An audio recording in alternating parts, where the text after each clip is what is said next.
Hello dear students.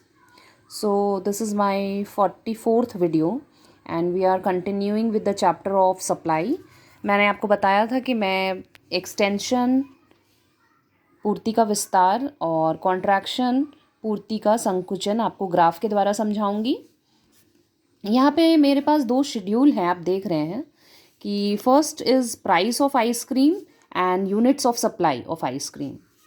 यहाँ आप देख रहे हो कि जब प्राइस 1 रुपी है तो यूनिट ऑफ सप्लाई भी 1 यूनिट ही है, लेकिन जैसे प्राइस बढ़ा क्वांटिटी भी बढ़ी। अब हम ग्राफ की तरफ थोड़ा गौर करेंगे।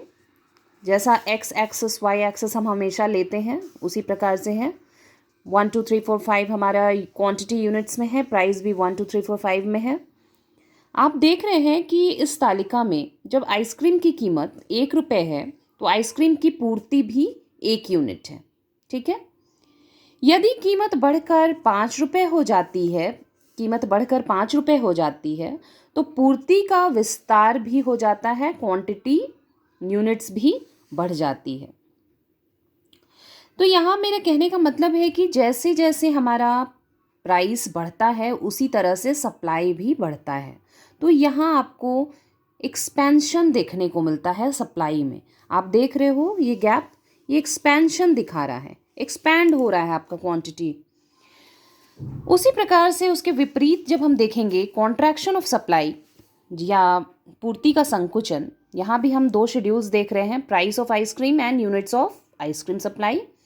रुपीज़ में है, यहाँ यूनिट क्वांटिटी में है। जब प्राइस 5 रुपये है आइसक्रीम की तो यूनिट सप्लाई भी 5 है, एंड जब प्राइस घट के 1 रुपये आ गई है तो यूनिट सप्लाई भी 1 ही हो रहा है। सिमिलरली आप यहाँ भी देखोगे X axis Y axis, X axis पे हम आउटपुट को रखते हैं, वाई एक्सिस पे हम प्राइस को रखते हैं। आप देख रहे हैं कि जब प्राइस 5 रुपये था, 5 रुपये जब हमारा प्राइस था तो क्वांटिटी आउटपुट सप्लाई भी 5 था, लेकिन जब घट के प्राइस 1 रुपये आ गया, डाउन जाने लगा एरो, तो ये क्वांटिटी सप्लाई भी 1 हो गया। तो यहाँ पे हम क्या देख रहे हैं कि सप्लाई कर्व में संकुचन या कॉन्ट्रैक्शन देखने को मिल रहा है। तो इसी प्रकार से ये एक्सपेंशन और कॉन्ट्रैक्शन हम लोगों ने देखा है।